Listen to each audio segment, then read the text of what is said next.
बिस्मिल्लाहिर्रहमानिर्रहीम। Micturition reflex में क्या होता है कि जैसे जैसे आपका ब्लैडर फिल होता जाता है स्ट्रेच रिसेप्टर्स एक्टिवेट होते हैं और वो स्ट्रेच सिग्नल्स जनरेट करते हैं। ठीक है, ख़ास तौर पर उसने पोस्टीरियर यूरेथ्रा ये posterior part of the bladder को बार बार मेंशन किया, posterior urethra and posterior part of the bladder. ठीक है, वो स्ट्रेच सिग्नल सेंसरी सिग्नल्स भेजते हैं to the sacral segments of the spinal cord, particularly S2 to S4। ठीक है, वाया द पेल्विक नर्व्स। ठीक है, पेल्विक नर्व से सिग्नल्स जो हैं वो वापस आते हैं via the pelvic sympathetic fibres.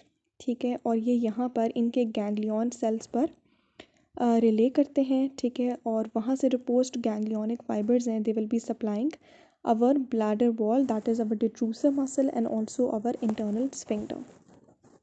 ठीक हो गया, ये तो हो गए हमारे पैरासिम्पैथेटिक फाइबर्स। ठीक हो गया, इसके अलावा हमारे पास क्या होता है कि ये हमारे पास क्या होता है कि this is actually the first initial part of your maturation reflex. और वो कहते हैं कि एक दफ़ा मैच्योरेशन रिफ्लेक्स स्टार्ट हो जाए तो इट इज़ सेल्फ रीजनरेटिव। ये प्रोसेस कई दफ़ा होता जाता है। फाइनली आपका ये रिफ्लेक्स जो है वो थक जाता है। फिर उसके बाद जब मज़ीद आपका ब्लैडर मज़ीद फिल होता है तो फिर एक पॉइंट आता है कि आपके पिडेंटल नर्व के थ्रू, मतलब आपके एक तो पॉन्स, ठीक है, मडल्ला पार्ट लेते हैं, सेरेब्रल कॉर्टेक्स पार्ट लेते हैं।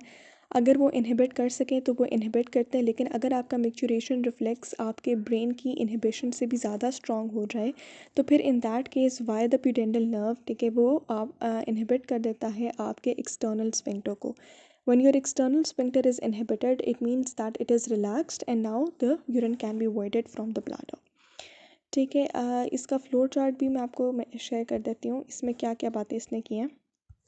इसने कहा ब्लैडर फिल हुआ, आपके स्ट्रेच रिसेप्टर्स जो हैं वो स्टिमुलेट हुए, एफरेंट इम्पल्सेस पेल्विक नर्व के थ्रू चले गए to the sacral segments of the spinal cord and फिर वही वहाँ से इफरेंट इम्पल्सेस वापस आए again via the pelvic nerve. ठीक है, कॉन्ट्रैक्शन हुई आपके डिट्रूसिव मसल की, there was the relaxation of your internal sphincter, then more flow of urine into the urethra and the stimulation of your stretch receptors, again afferent impulses via the pelvic nerve.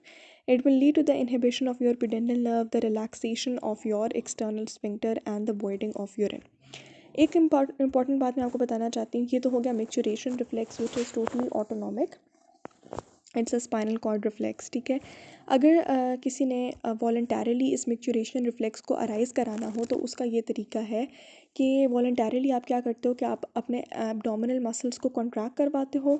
जब abdominal muscles contract कर जाते हैं तो that will increase the pressure in your bladder, जिसकी वजह से दोबारा से आपके ये स्ट्रेच रिसेप्टर्स जो हैं they are stimulated and after the stretch receptors are stimulated ये सारा मैच्योरेशन रिफ्लेक्स जो है दैट स्टार्ट्स। ठीक है, so this was all about the maturation reflex.